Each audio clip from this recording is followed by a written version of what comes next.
someone mentioned Lil Durk's case, whereas though he was denied bail to come home because they were saying that he was using other inmates' phones and calling home or whatever he was doing, but they denied him for that reason. Well, that was one of the reasons they denied him or whatever the case may be. How was it that people are using other inmates' cell phones? And is that like?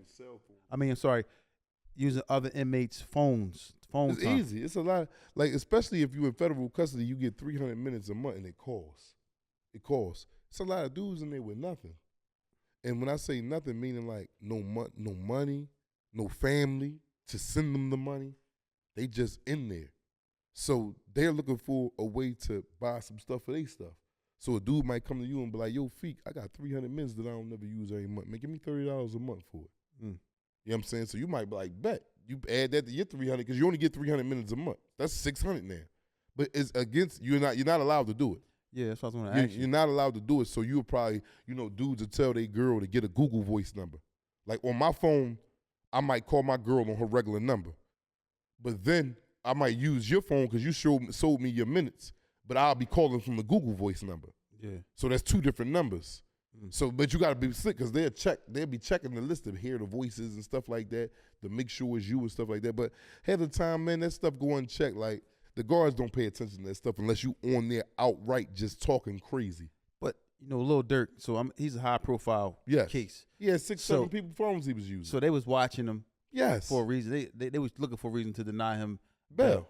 Yes, that right there got him cooked his cookies. But you said, so it is illegal to do it, basically. Yes, you're not allowed to do it. You'll get a write-up. You can go to the hole for it. They'll take your phone for years for that. Wow. If they catch me using your PAC number, your number where you supposed to get on the phone at, and I'm dialing your joint, I got it, they'll give you a write-up and give me a write-up. So the camera, I'm assuming there had to be cameras or something no, they listen to the conversations. But how they can tell that's his voice? From who you call. Okay, who you call. Who you talking to. Then they'll go back and listen to other stuff. Like, these people is good. Like, they know that you ain't been calling this number. Then they looking at the area codes and stuff. Like, I used to have people phones on week 267. Yeah. I'm way out and I'm using a dude phone from California. That's a what? What's that area code? I don't even know. You know what I'm saying? Whatever the area code, I'm calling that number all the time. I'm calling 267. Yeah. So now it's like, well, who you know in Philip? We know you. We got your paperwork. We see that you're from California all your life, but you keep constantly calling 267. Not to say that you can't do it, but this is how it gets them on you. You know what I'm saying? It started to be a red flag. Wow. Like, everybody in there doing that using phones. It's just that they was on Dirk line. Lil Durk. Now, with this, they denied his bail, right? Denied him being able to be set free because of this. Now, him being targeted in this way, how does that make you feel? Like, how does that's like, is this something that he should have known better by doing something like that? Or he never been to jail, I don't think. Nobody ain't telling him that? No, like, but even if somebody do tell you, you think you could get away with that.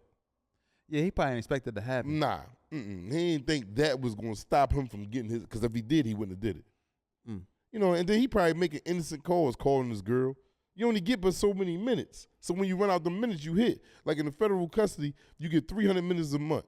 My day was 7. So the 7 for every month, my commissary limit or revalidate, you get to spend $320 a month.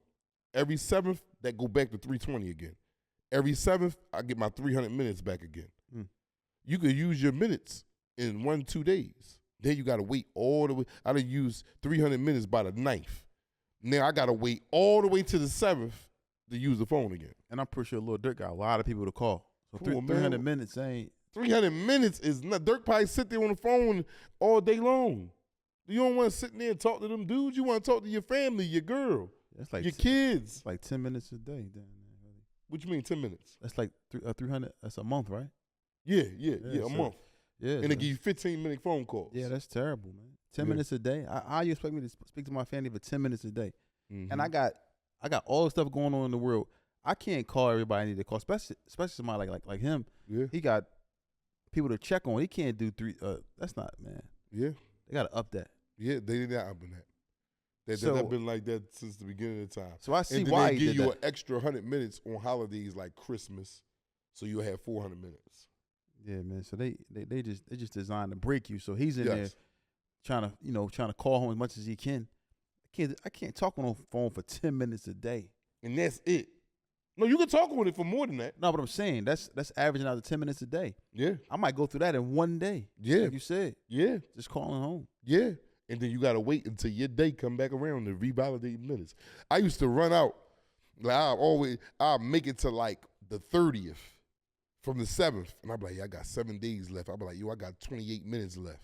I start using 2 minutes a day. But I'm doing that with my girl. Call, hey, baby, you good? Such. All right, the phone ready, hang up, man. You be safe out there. I'm going to call you tomorrow. I got 26 minutes left now. Yeah. So then you got to start rationing. Then you might be like, I'm going to just take the whole day off and use 6 tomorrow. You know what I'm saying? But yeah, you got to figure it out. That's crazy. Well, that answers the question, man. You got 300 minutes a day. So now we see why he was calling out trying to, reach his family. Yeah, on other people's phones. 300 minutes a month, I'm sorry. So you see why, he was trying to call and get everybody else. So, I don't really blame him, but, that's just the situation, man. So you heard it here first is Tales from the Jails.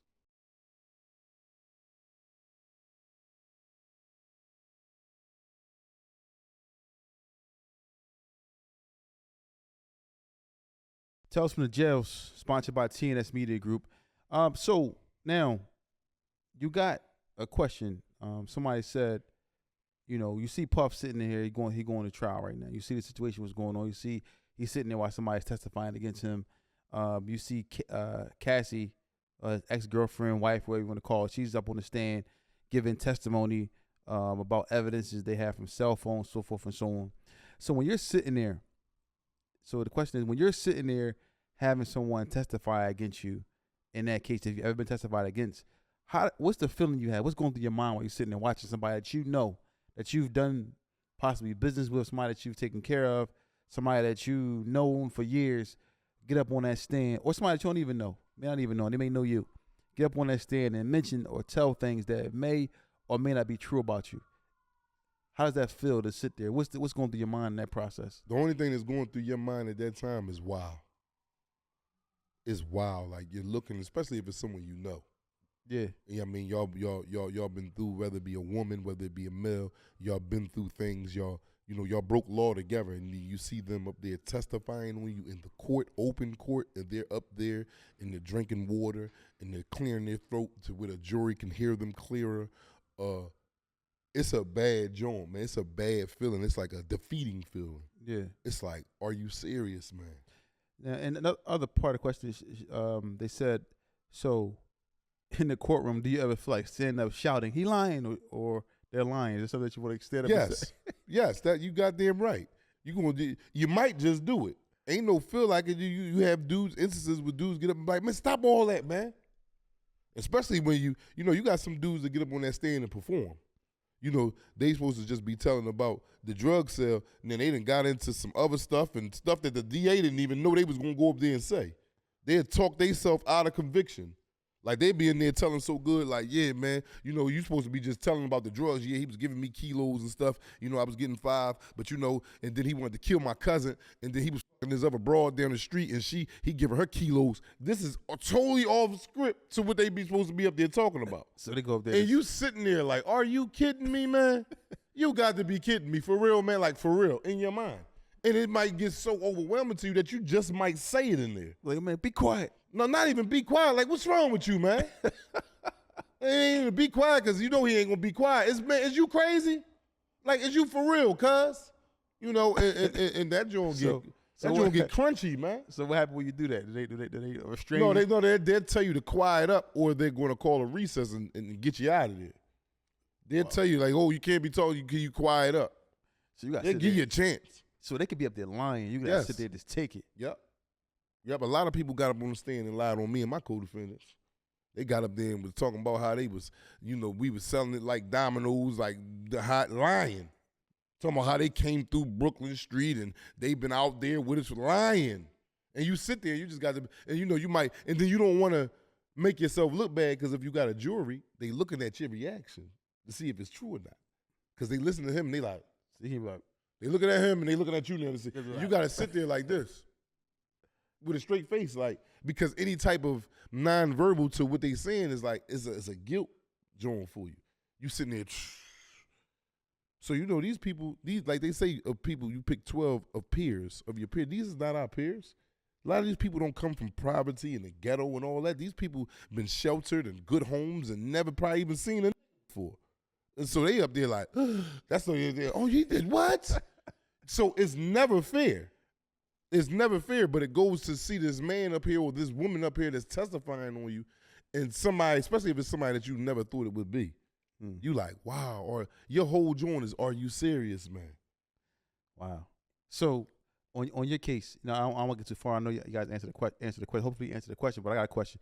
So now on your case, right, when you sat there and you watched them people testifying against you in the courtroom, did you feel like saying that? Did you feel like you wanted to say something? Well, luckily for me, ain't nobody really know me. Except for one person knew you, though. Well, Croc, he knew me, but he didn't come while I was going to trial. Okay. You mean he came the next time, after me and my co-defendant got a hung jury. I took a deal and he went back to trial, so he came then. But so I didn't have not one person get up there and testify on me. Not one person. Everybody, my lawyer stand up and be like, do you know Mr. Jackson? They be like, yeah, we ain't never seen Bull before. You know what I mean? Because they really didn't, though. Yeah. I was only home 3 months before the indictment fell. Yeah. So it was like, who am I? Like my lawyer said. He said, yeah, Your Honor, the DA and them went fishing in an attempt to catch sharks. And in the attempt to catch sharks, they caught a guppy, which is me. Wow. Y'all wasn't looking for guppies. Y'all was looking for sharks this day. But me sitting up there with my co-defendant at the time and watching these men testify on him, watching these men come in there and tell on him, and I'm quite sure some of them was close to him, and just watching that and watching his expression and watching their expressions and me feeling it, because this is my co-defendant, and I'm like, well, damn, this is crazy as hell. I can't believe this. Like, and half the dudes I didn't know. Yeah. He knew him. So it was like, I know he felt crazy, like, damn. This dude's getting up here talking like, he's sitting right next to me, and I'm like, yeah, this joint crazy. It was like I was I was a spectator, so I'm sitting there watching them talk and looking at him, and I'm like, you did that? And one of them joints like, I'm shocked. What? You did that on that tip? Because they bring up information. I'm like, boy, you got to be crazy. Yeah. So I can imagine what that feels like. Wow.